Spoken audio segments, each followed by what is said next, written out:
안녕하세요.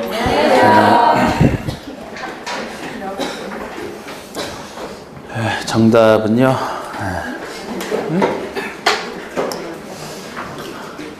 1번에 3번, 2번도 3번, 3번에 2, 4번에 2, 5번에 1, 6번에 4, 7번에 5, 8번에 1, 9번에 5, 10번에 1, 11번에 4,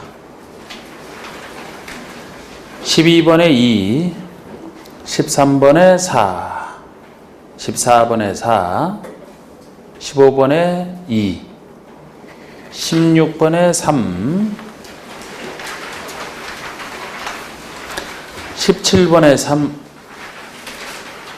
18번에 5, 19번에 2, 20번에 3, 21번에 5, 22번에 5, 23번에 1, 24번에 4, 25번에 3, 26번에 1, 27번에 4,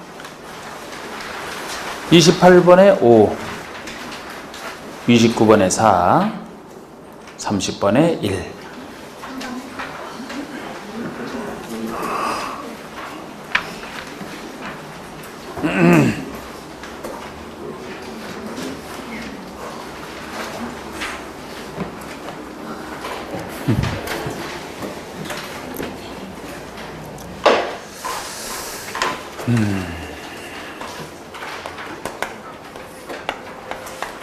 자, 지금 하는 부분이 이제 여기입니다. 그죠? 수용 사용 방식으로 할 때. 공급 계획이 나오고 나서 공사 시작해서 끝나면 준공검사 공사 완료 공고 환지 방식으로 한다.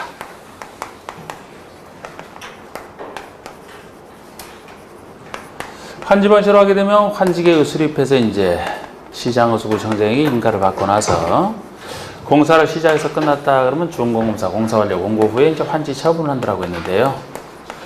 요 중간에 환지 예정지는 지정할 수 있는 임의적 제도로서 예정지는 이제 존재할 수가 있었던. 제가 요 방식으로 한다라면은 시행자가 취득해서 일반에게 주는 것이기 때문에 시행자가 조성한 조성토지 등이 있고요. 조성토지 등이 있고 조성하지 않은 상태의 땅, 원형지 이렇게 두 땅이 전체하고 환지 방식으로 하게 되면은 주는 땅 자체가 환지고요. 환지로 주지 않건 보류지 이렇게 이제 두 땅이 된다라고 했는데 이 방식에서 나오는 제도들입니다. 이제 먼저 수용 사용에 대한 얘기가 나오고 수용 사용 여기 항상 돌이 많이 들어가기 때문에 비용 압박 덜어주기 위해서 토지 상환, 채권, 선수금 그리고 이제 원형지 얘기 나오고 조성토지 얘기 나오죠. 자, 그 집입니다. 1번 보시면은 하여튼 지금 어느 부분 문제가 나면 그 부분이 어느 법에서 어디쯤이다라는 게 이 전체 틀 속에서 파괴돼야 된다 그랬어요. 파괴. 이게 이제 수용사용에서 수용사용에 대한 얘기입니다. 옳은 것은. 자, 행정청이 아닌 시행자란 필요한 토지 등을 수용사용할 수 없다. 모든 시행자의 권한이죠. 수용사용권은 행정청이든 아니든 도시구운계획 자체로 공공사업에 속하기 때문에 시행자의 권한이에요. 단지 시행자가 수용사용할 수 있지만 그 중에서 민간 시행자가 수용하기 위해서는 차별을 받는다. 그거지 그 얘기잖아. 그래서 1번 틀렸고요. 2번은 지방공사인 시행자는 사업대상 토지면적의 3분의 2 이상에 해당하는 쪽을 소유하고 소유자 총수 2분의 2 이상에 해당하는 자의 동의를 얻어야 수용 사용할 수 있다는 얘기는 지방공사라서 아닌 거지. 민간 시행자 워낙 돈이 많이 들어가는 방식이다 보니까 민간 시행자가 감당 못할까봐 민간 시행자가 수용사용권을 가집니다만 이 정도 요건을 채워야 된다는 겁니다. 이것도 일반적에 대한 예의 중에 하나예요. 면적 3분의 2 이상 동의가 아니고 직접 소유하라는 점에서 다른 얘기입니다. 그런데 이건 민간 시행자가 할 때예요. 자, 3번 보시면 수용 사용의 대상에 드는 세부 목록을 고시한 때 그때 공투법에 의한 사업인정 고시가 있는 것으로 본다. 요게 맞는 게 요거를 실식의 고시가 있는 때 그러면 틀리죠, 그죠? 오히려 공포에 나오는 수용사용 중에서 요 네 군데 중에서 전체 네 군데 중에서 개발법이 이게 특이한 부분입니다. 다른 곳에서는 사업 인정 받은 것으로 보는 시기를 대부분 이제 사업 시행권을 딸 때 그렇게 얘기를 하잖아요. 그래서 국계법에서 물었다라면 실식의 고시가 있는 때 받은 것으로 본다. 정비법이라면 사업 시행 인가 고시가 있을 때 받은 것으로 본다. 주택법이라면은 사업계획 승인을 받았을 때 각각 법에서 인정하는 사업 시행권을 딸 텐데 개발법만 달라요. 개발법이라면 실식의 고시가 있는 때가 아니고 지금 얘기하는 수용사용의 대상이 되는 세부 목록을 고시한 때. 이 수용사용의 세부 목록은 어디 나오는 얘기입니까? 요거는 어느 계획의 내용이에요, 요게?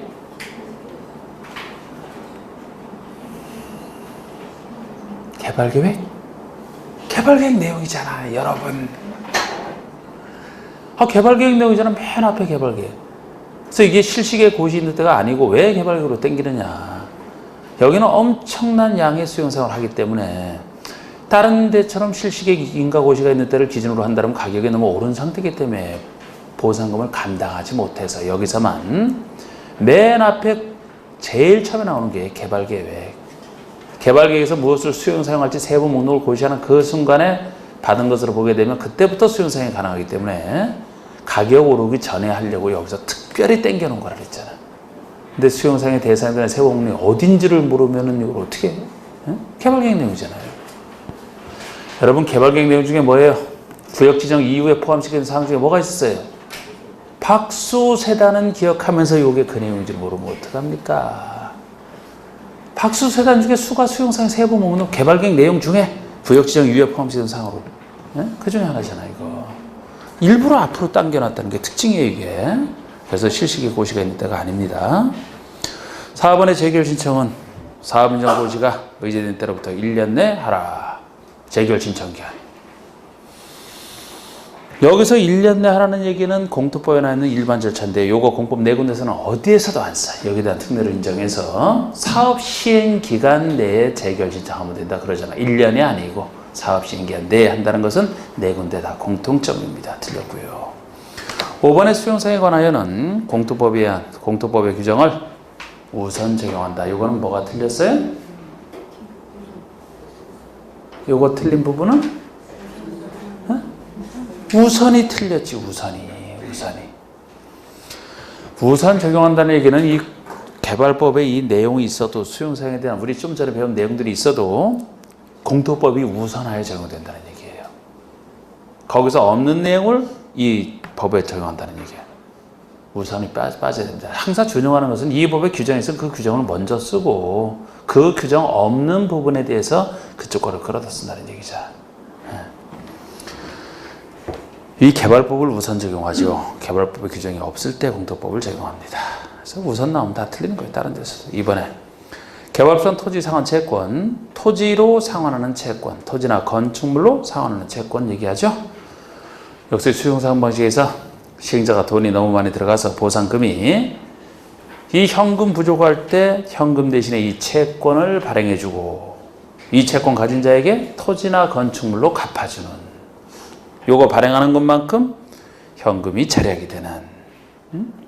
자, 옳은 겁니다. 역시 옳은 거 찾는 건데 1번에 토지 상환 채권으로 상환할 토지나 건축물이 해당 도시개발사업으로 조성되는 분양토지 분양건축물의 3분의 2를 초과하지 아니해야 된다.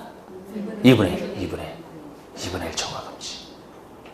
제가 전부를 매수에 전부를 다 발행한다는 환지랑 똑같아져서 안 된다 그랬습니다. 그죠? 일부만 지급하기 위해서. 그 일부 한도가 얼마냐? 분양할 토지가 반, 최대 반. 반 정도 그저만 발행할 수 있어요. 그럼 나머지 반은 결국 토지상환채권 발행하면 그곳에 있는 토지 소유자가 받는 거 아닙니까? 그래서 일반에게 줄 수 있어야 되는 게 반은 최소 일반에게 줄 수 있어야 된다. 그래서 2분의 1이 2분의 1. 그래서 2분의 1입니다. 2번의 토지상환채권은 기명식 또는 무기명식 증권을 한다. 이거는 무기명식이 틀렸지. 기명식으로만 발행하잖아. 제가 공포에 나오는 채권 중에 큰 채권의 공통점이 기명식이에요. 기명식. 기명이라는 것은 채권 소유자 이름이 채권 원부에 기록되어 있는 이게 기명식입니다. 그래서 김영식이라면은 이제 채권 원부의 새로운 취득자 이름이 옛날 이름에서 이렇게 바뀌어야 넘어가는 게 김영식 증권의 공통점이에요. 이점 원리입니다. 채권 자체 발행을 안 하면 기재를 안 하면 대항할 수 없을 뿐이고 원부에 넘어가면 넘어가는데. 근데 이러한 그 김영식 증권 큰 채권이 요것도 있고 하나 더 있죠. 공부해 나오는 채권 중에 도시개발 채권. 도시개발 채권이면은 뭐를 받죠? 도시개발 채권을 나중에 산 사람에겐 나중에 이제 그 사람은 뭐를 받는 거죠? 지금 요거는 토지나 건축을 하나 받는 거죠. 도시개발 채권이면.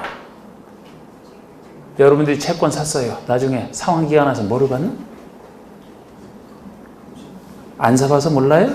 그런 얘기 하신 거 배웠잖아요. 안 사봐서 몰라요. 어? 현금 받아요? 토지나 건축물 받아? 그러면 아니네?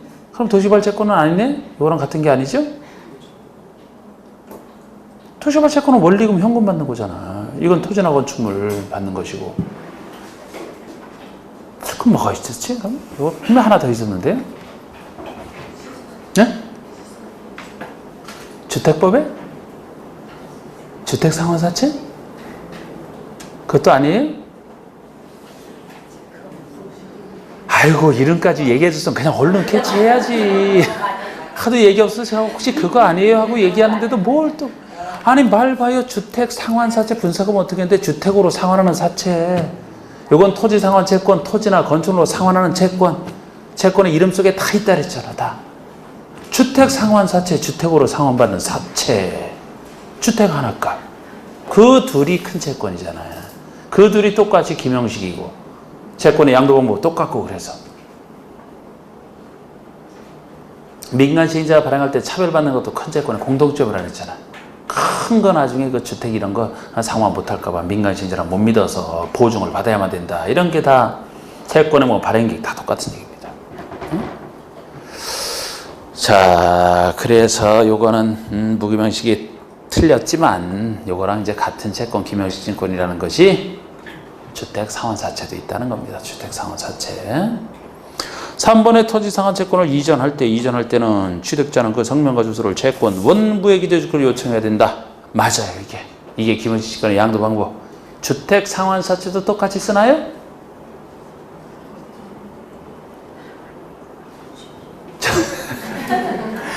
또 초반에 또 왜 이러실까 또.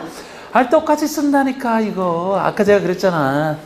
이거 한다고 해서 이것만 딱 보지 말고 관련되는 걸 자꾸 생각을 해보시라고. 주택상환세는 글쎄 같은 거라니까. 같은 큰 채권이야. 제가 큰 채권의 공통점은 뭐라 그랬어요? 이렇게 김영식이고 민간인이 발행할 때는 보증을 받아야 된다는 것이고 채권의 발행계획 작성하는 거 이런 게 다 공통점이에요. 그리고 김영식이라면 이렇게 한다니까. 김영식이라면 원부의 이름이 바뀌어야 넘어간다니까요. 그러니까 취득자는 성명과 주소를 채권 원부에 기재줄 것을 요청해야죠. 마치 여러분들이 등기 취득할 때 등기 신청을 여러분들이 하듯이. 일종의 등기부 같은 거예요. 등기부 같은 거. 여기 채권 원부라는 게. 채권을 등기를 못해서 원부라는 말을 김영식으로 하는 거죠. 원래는 원리 비슷한 거예요, 이게. 4번에 공법 선생님은 하나만 하지 자꾸 관련된 걸 피곤해 죽겠는 작가인데 속으로 그렇게 생각하는 거 아닙니까? 아니에요? 네. 기분 나빠하는 것 같은데 표정이. 참. 4번의 토지상환 채권의 이율은 발행 당시에 금융기관의 예금 금리 및 부동산 수급 상황을 고려하여 기획재정부 장관이 정한다. 누가 정해? 발행자가 정한다. 그래야지 발행자. 어느 채권이든 하여튼 이런 원리 비슷해요. 구체적 이유가 상한기한은 구체적으로 누가 정하느냐? 발행자가 정하지. 누가 정합니까? 발행자가 정하는데 지자체가 발행하는 채권이면 지자체 조례로 한다 그랬잖아. 그죠? 원래 지자체가 발행자로서 해야 되는데 지자체는 그 지자체 입법 형식인 지자체 조례로 하는 겁니다. 이건 발행자죠. 장관이 이런 식으로 몇 번 냈어요. 괜히 기획재정부 장관 내서 틀리게 했던. 5번의 지방공사인 시행자가 토지상환 채권을 발행하는 때에는 은행 등의 지급 보증을 받아야 된다. 이거는 왜 틀렸나요? 지방공사라서. 이렇게 큰 채권은 누가 발행할 때만 보증을 받아야 돼요? 민간인이 발행할 때만. 민간인이 못 믿어서. 지방공사니까. 하여튼 공사 이런 경우는 뭐 보증금 삭겨 내는 거 하나도 없어. 어디에서도 없어요.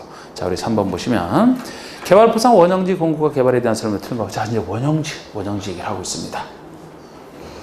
1번 국가 등이 실시한 공모에서 선정된 자는 원형지 개발자가 될 수 있다. 자, 우리 원형지는 제가 여기서 조성토지가 보통 땅이라고 했죠? 그래서 조성토지가 시행자가 목적대로 조성한 땅이니까 예를 들어 주거용 신도시 개발의 목적이라면 주거용 목적으로 주택 지을 땅으로 조성해서 공급을 해야 될 것이고 산업용 신도시라면 공장 지을 땅으로 조성해서 공급을 할 것이다. 일반에게 주는 게 주로 수용 사용 방식이라면 거기에 적합한 보통 땅이 조성토지예요. 그래서 조성토지가 주로 이제 일반인 대상으로 시행자가 주려고 하는 게 조성토지고 조성하지 않은 상태의 땅이 원형지이기 때문에 원래 요거는 이 방식에서 없어도 돼요. 요거만 있어도 충분합니다. 옛날에는 없었어요. 근데 요게 나중에 좋은 땅이라 그죠? 값이 싸고 받은 사람이 개성 있게 개발할 수 있다는 점에서 좋은 땅이라 나중에 도입된 건데 아무나 못 받는 법적으로 정해진 자만 받을 수 있다는 점이 특징이라 여기 일반 땅에 대한 예외적 현상이 원형지가 되는 겁니다. 그래서 누가 받는지부터 보셔야 되는데 일단 이건 누구만 받아요? 정해진 자가 주로 공공기관이 이 좋은 땅 받으려고 만든 제도다. 근데 공공기관이 아닌 제도는 민간인이라면 한두 사람밖에 예외적으로 안 되죠? 어떤 사람 공무에서 선정될 정도로 머리가 아주 뛰어나거나 학교나 공장 하나 지을 정도로 그 정도 돈이 많거나 제가 그렇게만 얘기를 했던. 받을 사람이 한정돼 있고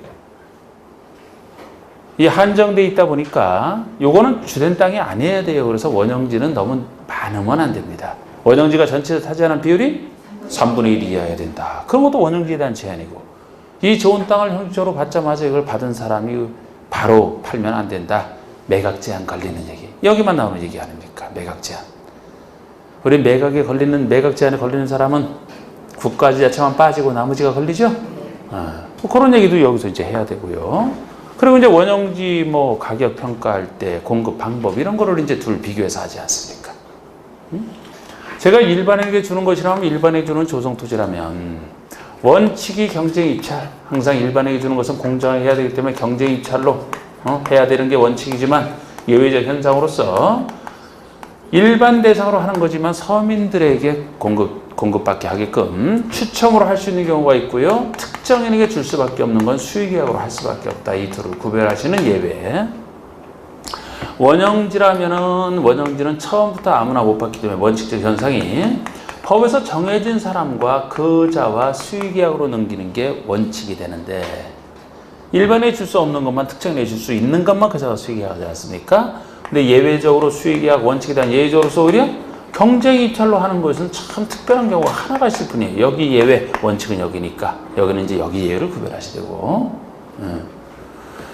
여기서 경쟁 입찰로 주는 경우는 하나밖에 없죠. 원형지 중에서는 원형지를 학교나 공장 등의 부지로 직접 사용하는 자.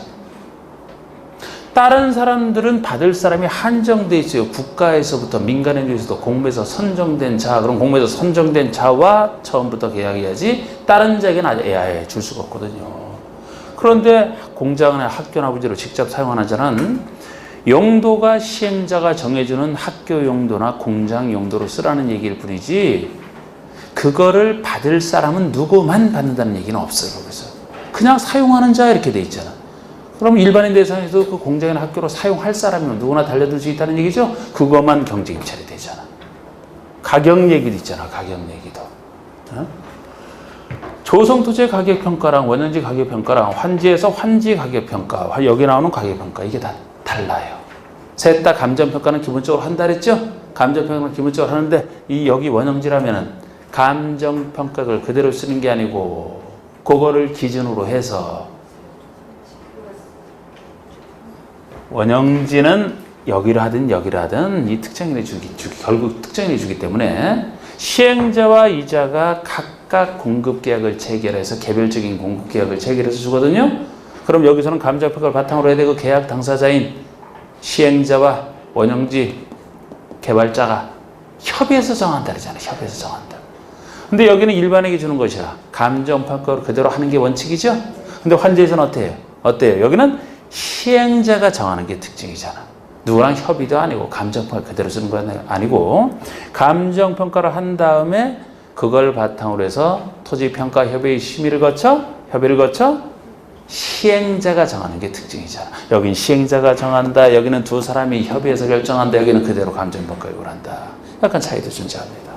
자, 그래서 일단 1번에 틀린 것을 했는데 국가 등이 실시한 공모에서 선정된 자는 원형지 개발자가 될 수 있다. 민간인 중에 하나. 2번에 학교나 공장 부지로 직접 사용하는 자를 원형지 개발자로 선정하는 경우 수의계약 방법으로 하는 게 아니고 요것만 경쟁입찰. 누구에게만 그 학교 부지를 준다는 얘기는 없어요. 여기만. 그래서 일반인 대해서는 경쟁입찰도 요것만 경쟁입찰이 되겠습니다. 원형지 중에서는.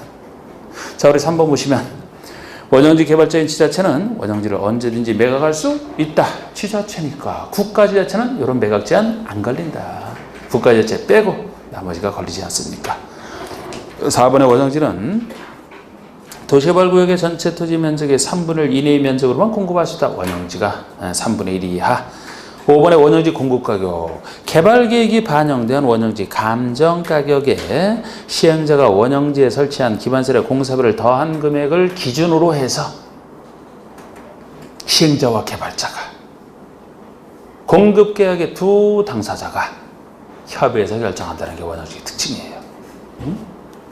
자, 4번의 다음의 경우 원형지 개발자는 언제부터 원형지를 매각할 수 있느냐. 이건 이렇게 내면 이제 그 원형지 매각 기한에 대한 얘기니까 이건 어려운 얘기가 되는데 만약에 원형지 매각 제한에 걸린다 그러면은 10년 내에서 영이 정하라. 영이 정한 기간이 영이 정한 기한이 여기 나와 있는 말 중에서 찾아서 보시면 되는데 한번 보세요. 시행자는 국가가 실시한 공모에서 선정된 자에게 원형지를 공급했다는 거예요. 민간에게 공급했는데 원형지 공급 계약일은 2002년 5월 10일이고 원형지에 대한 공사하려 공고는 2008년 4월이다. 이 두 개 주어진 날짜 중에서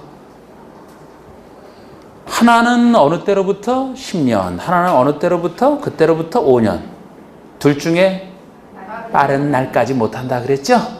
그러면 여기서 10년, 5년 둘 중에 따질 때 요 나와 있는 것 중에서 먼저 나오는 것, 늦게 나오는 것, 그거를 좀 생각을 해보시고. 자, 우리 공급 계약일과 공사하려 공고에서 뭐가 먼저 나와야 돼요?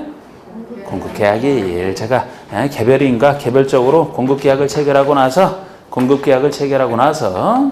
그 다음에 이 공급 계약에 따라서 공급을 해주게 되면 그 사람이 이제 공사를 시작해서 끝내잖아. 원형지 받은 사람이. 그래서 공사하려 공고일이 뒤에 나올 수밖에 없어요. 그러면은 빨리 나오는 공급기한으로부터 긴 10년. 빨간색으로 이거 하니까 좀 이상하네. 뒤에 나오는 공사하려 공고일부터 짧은 5년. 이 중에서 가장 빠른 날까지 매각 못하니까 그 다음 날부터 할 수 있는 거 아닙니까?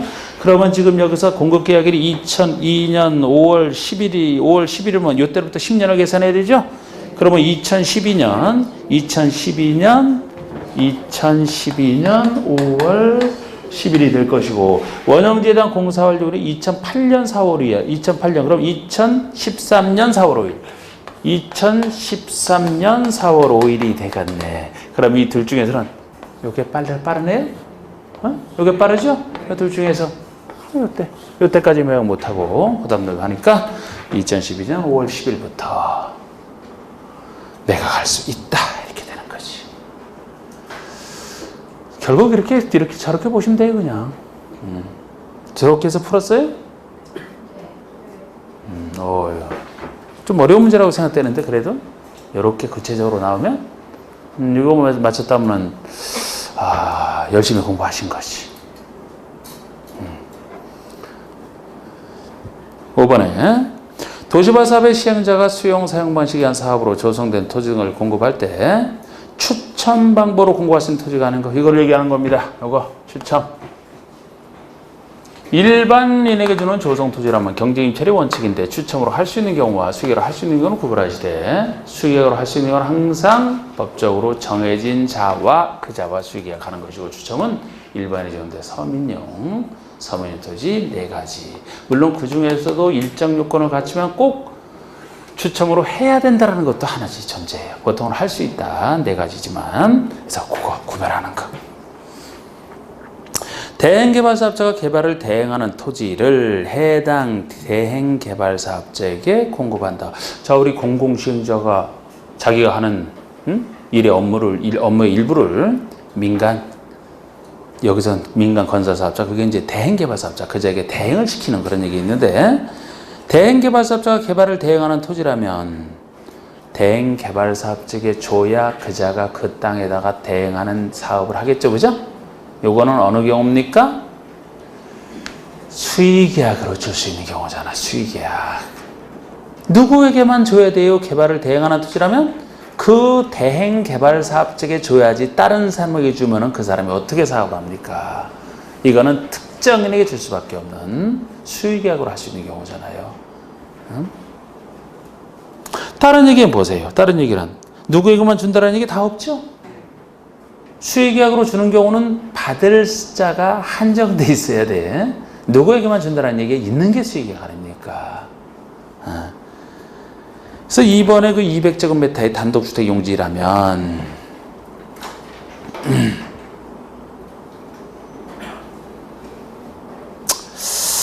가만히 있어봐라.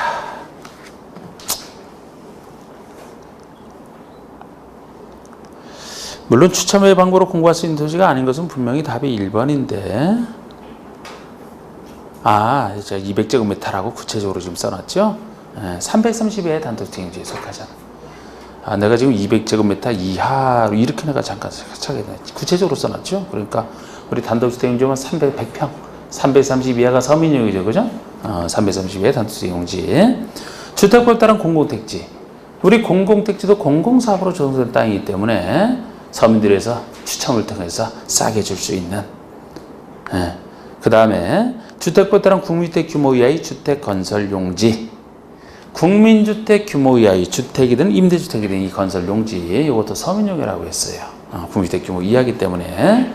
단 여기서 그 다음 써놓은 것은 공부용으로 써놓은 거야. 원래 지금 추첨으로 할 수 있는 경우는 할 수 있는 경우인데, 이 4번과 관련해서는 공공시행자가 임대주택 건설 용지를 공급 시에는 추천 방법으로 하여야 한다가 특징이라. 그건 공부용으로 써놓은 겁니다. 가로 속에 공장용지. 서민들이 내 직장 마련을 위해서 공장용지 그랬잖아요. 그래서 이렇게 서민들에게 줄 수 있는 것이라 이거는 누구에게만 준다는 얘기는 없어요. 일반에게 주는 건데, 경제임차에 맡기게 되면 가격이 너무 올라가기 때문에 서민들이 받기 힘들다. 가격을 고정시켜 놓고 그들 중에서 똑같은 조건을 가진 자들이 다수 들어오게 되면 그들 중에서 추첨하는 그런 얘기라고 했습니다. 그래서 서민, 2, 3, 4, 5번 4가지만 관련돼 있어요. 자, 6번 보시면 도시화 사업의 시행자는 다음의 경우 수의계약 방법으로 조성토지를 공급할 수 있다. 수의계약 방법으로 할 수 있는 경우 옳지 않은 거. 토지 상환 채권에 의해서 토지를 상환하는 경우. 토지 상환 채권에 의해서 토지를 상환한다. 그럼 이건 상환하는 토지네요. 이 토지는 누구에게 상환해야만 됩니까? 성질상? 토지 상환 채권자에게 주는 거잖아. 상환하는 땅이니까 그자에게 줘야지. 그자와 수의계약으로 넘기는 거 아닙니까? 학교용지나 공공성사용지 등 일반에게 분양할 수 없는 공공설용지를 전제로 하고 있어요. 일반에게 분양할 수 없는, 예를 들어 학교용지라도 뭐 국립학교, 공립학교용지라면 국공립학교 지을 사람에게만 줘야 되잖아. 일반에 분양할 수 없는 공공설용지를 해당 공공시설을 설치할 수 있는 자에게 공급한다. 그 설치할 수 있는 자, 그 자에게만 줘야지 법적으로 설치 못하는 자에게는 못 줘요. 제가 국립학교 지을 때만 국가에게 줘야 된다. 그 얘기잖아, 이게. 그자와 수의계약. 대행개발사업자가 개발을 대행하는 토지를 해당 대행개발사업자에게 그자와 수의계약. 아까도 나왔던 거. 시행자가 330의 단독주택 용지를 공급한다. 추첨이잖아, 추첨. 경제임차를 또는 추첨의 결과 2회 이상 유찰된다. 자, 우리 공정하게 일반대에서는 경제임차를 맡기든 추첨을 맡겼는데 2번 이상 유찰이 됐다. 그럴 때는 충분히 노력을 했으니까 더 이상 일반인에게 안 줘도 되고 수의계약으로 특정인에게 줘도 된다는 얘기는 여기저기 붙어있는 일반 논리라고 했어요. 그래서 요거는 추계를 할 수 있는 것에 당연히 들어갑니다. 그래서 답이 이제 4번이 되는 건데, 앞에 지문과 약간 중복되는 부분도 있어요. 그거 틀리면 여기도 틀려야 되고, 거길 맞추면 이것도 맞춰야 되는 거 아니에요. 7번. 도시화 사업의 시행자가 수용 사용반 시간 사업으로 조성된 토지 등을 공급할 때, 전세로 공급할 때, 그 공급 가격을 감정평가 가격 이하로 정할 수 있는 특례가 아닌가. 이게 조성토지 공급할 때. 조성토지를 공급할 때 가격은 원칙은 감정가로 한다였어요. 원칙은 감정가로 한다인데, 주로 공익사업에 필요한 토지라든지, 생업용, 서민들을 위한 그런 토지라면은, 공급가를 감정가 이하로 싸게 줄 수 있는 경우, 그런 경우를 정해놨다 그랬죠? 이런 근거 규정이 있어야 싸게 줄 수 있으니까 감정가 이하로 정할 수 있는 그런 특례가 아닌가. 학교를 설치하기 위한 토지, 학교는 공익용 땅에 해당이 되잖아요. 민간인이 학교를 설치하더라도 그건 공공목적이기 때문에 싸게 줄 수 있어야 됩니다. 이번에 공공지인자가 200실 이상의 객실을 갖춘 호텔 부지로 토지를, 이건 제가 주의하시라고 했죠, 그죠? 호텔 지을 땅이 왜 서민용이고 공인용이냐, 이거 특수한 경우를 하랬잖아요. 지자체에서 뭐 국제 행사할 때 호텔 안 지려고 하는 그거 유도하려고 반드시 공공시행자만 공급하는 걸 전제로 하고 있고요. 그것도 200세 이상 대형 호텔로 할 때만 감정가 이하로 줄 수 있어야 거의 뭐 헐값에 완전히 그냥 헐값에 주고 거기다 한번 지어서 해봐라, 유도하기 위해서. 네. 자, 폐기물 처리시설 공익용 아닙니까? 공익목적. 임대주택 건설로 아주 서민들을 위한 거 아닙니까? 5번에 사회복지시설. 그런데 사회복지시설도 공익목적이 맞는데, 이게 공익목적이 되려면 무료로 운영하는 걸 전제로 한다 그랬죠? 요새 사회복지시설에 사적인 재산 투자해서 영업하는 경우 많습니다. 그래서 유료로 제대로 돈 받을 거 돈 받는 거, 이런 경우를 위해서 그런 혜택 줄 필요는 없다. 유료 시설이기 때문에 제외가 되는 거예요.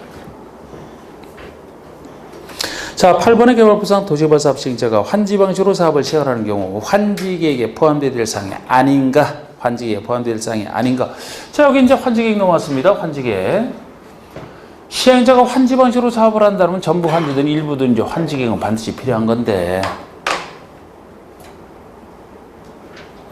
이 환지계획 내용이 아닌가?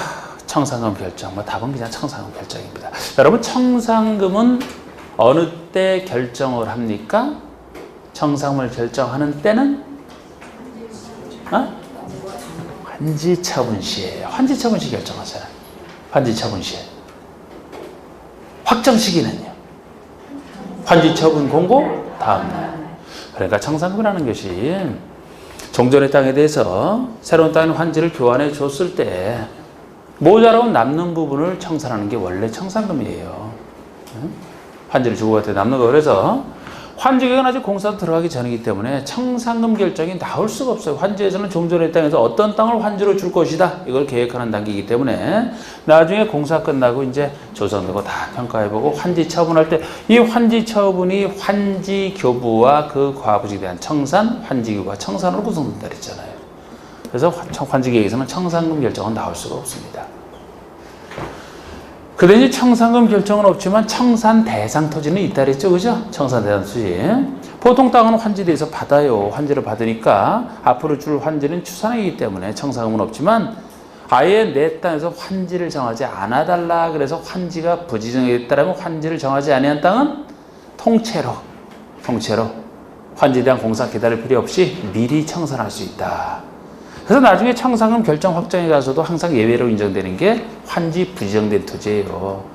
다른 땅은 공사 다 끝나고서 환지를 줄 때 과부적을 현금으로 청산해야 되지만, 처음부터 환지를 정하지 아니한 땅이라면 환지 처분 기다릴 필요 없이 그 전에 미리 청산할 수 있다 그랬죠? 그래서 거기에 대한 예외도 항상 환지 부지정된 땅이라고 그래요. 그래서 환지를 정하지 않은 땅은 통째로 청산 대상이 되기 때문에 그거를 청산 대상 토지라고 하는 겁니다. 그거 외에는 달리 이 환지계획에서 낼 만한 것은 없어요. 청산금 결정하는 내용 아니다. 환지 예정지라는 것도 내용에는 없어요. 나중에 환지 예정지는 환지계에 따라 그대로 받을 환지에게 주기 때문에. 그래서 답은 1번이고, 환지 명세라면 필지별로 된, 무조건 환지는 땅과 땅을 바꾸기 때문에 필지 대 필지로 땅을 교환해 주는 것이라 주는 땅이 환지명세입니다. 필지별로. 3번처럼 필지별로 권리별은 청산 대상. 이게 좀 전에 말씀드린 환지 부지정된 땅은 청산 대상이 되는. 요거는 필지별로도 가능하고요. 권리별로도 통째로 청산할 때는 권리에 대해서 보상해 줘야 되지 않습니까? 그래서 이건 이렇게 필지별, 권리별로 된 청산 대상 토지명세가 있어요. 체부지 보류지명세. 아까 환지가 무엇이다라는 게 환지계획에 들어간다면 환지 아닌 나머지가 다 보류지니까 보류지 명세도 당연히 환지계획에 들어가 있죠. 자, 우리 채비지라는 것이 보류지의 한 종류죠. 보류 중에서 특히 경비에청 단어를 채비지라고 했어요. 그래서 채비지나 보류지 명세 다 들어갑니다. 5번에 입체한지를 하는 경우는 입체한정 건축물의 명세가 들어갈 거예요.